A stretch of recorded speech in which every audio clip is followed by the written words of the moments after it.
C4 craft and കുക്കിൻ്റെ പുതിയൊരു വീഡിയോയിലേക്ക് എല്ലാവർക്കും സ്വാഗതം. ഞാൻ ഇന്നിവിടെ വന്നിരിക്കുന്നത് ക്രിസ്പിയായ ഒരു 4 മണി പലഹാരത്തിൻ്റെ റെസിപ്പിയുമായിട്ടാണ്. നിങ്ങൾ ആദ്യമായാണ് ഈ ചാനൽ കാണുന്നതെങ്കിൽ സബ്സ്ക്രൈബ് ചെയ്യുക, തൊട്ടടുത്തുള്ള ബെല്ലൈക്കൺ കൂടി ഒന്ന് എനേബിൾ ചെയ്യുക.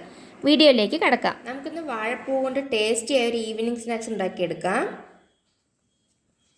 നമ്മൾ പൂവിൻ്റെ ഈ അകത്തെ ഭാഗമാണ് സ്നാക്സ് ഉണ്ടാക്കാനായിട്ട് എടുക്കുന്നത്. ആദ്യം തന്നെ നമുക്കിതെല്ലാം ഒന്ന് വൃത്തിയാക്കി എടുക്കാം.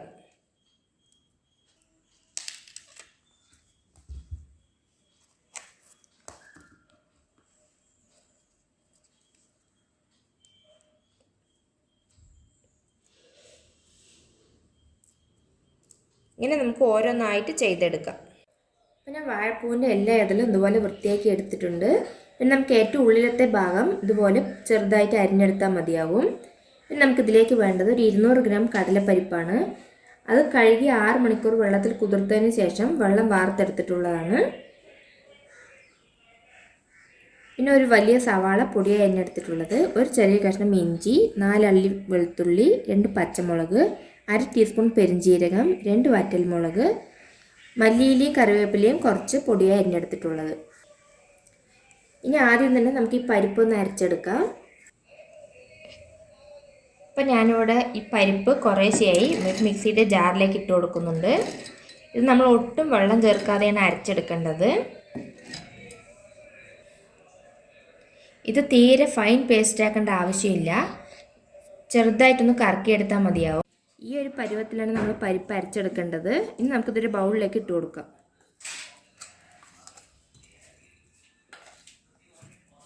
ഇനി നമുക്ക് ഇതേ ജാറിലേക്ക് വൃത്തിയാക്കി വെച്ചിരിക്കുന്ന വാഴപ്പൂ ചേർത്ത് കൊടുക്കാം.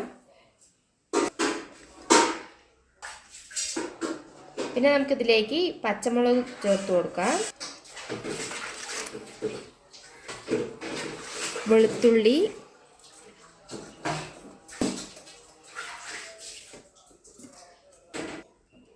ഇഞ്ചി, മുളക് ഇട്ട് കൊടുക്കാം.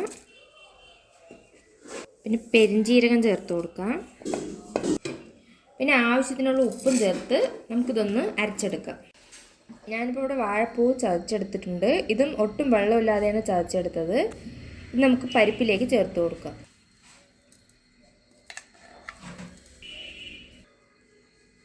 ഇനി ഇതിലേക്ക് പൊടിയായി അരിഞ്ഞു വെച്ചിരിക്കുന്ന സവാളയും കറിവേപ്പിലയും മല്ലിയിലയും ചേർത്ത് കൊടുക്കാം.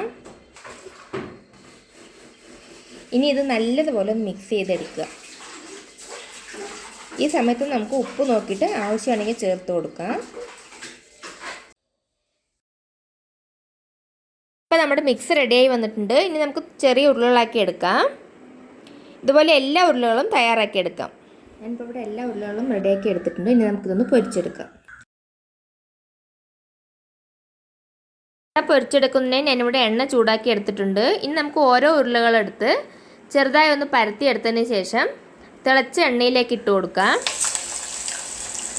നമ്മളിങ്ങനെ വട പൊരിച്ചെടുക്കുമ്പോൾ തിളച്ച എണ്ണയിലേക്ക് ഇടാനായിട്ട് പ്രത്യേകം ശ്രദ്ധിക്കണം. ഇങ്ങനെ നമുക്ക് എല്ലാ വടയും ഇട്ട് കൊടുക്കാം. ഇനി നമ്മളൊരു മീഡിയം ഫ്ലെയിമിലിട്ടിട്ടാണ് ഇത് പൊരിച്ചെടുക്കേണ്ടത്. അല്ലെങ്കിൽ നമ്മുടെ വടയുടെ പുറം ഭാഗം പെട്ടെന്ന് കരിഞ്ഞു പോകും, ഉള്ളു വെന്ത് കിട്ടില്ല. ഇപ്പം നമ്മുടെ വടയെല്ലാം ഒരു സൈഡ് റെഡിയായി വന്നിട്ടുണ്ട്. ഇനി നമുക്കിതെല്ലാം ഒന്ന് തിരിച്ചിട്ട് കൊടുക്കാം.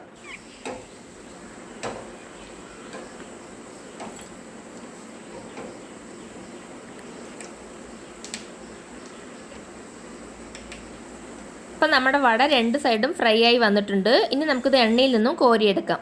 നമ്മൾ എണ്ണയിൽ നിന്നും വട കോരിയെടുക്കുമ്പോഴും ഫ്ലെയിം ഹൈ ആയിരിക്കാൻ പ്രത്യേകം ശ്രദ്ധിക്കണം. അങ്ങനെയാണെങ്കിൽ നമ്മുടെ വടയിൽ ഒട്ടും തന്നെ എണ്ണ പിടിക്കത്തില്ല.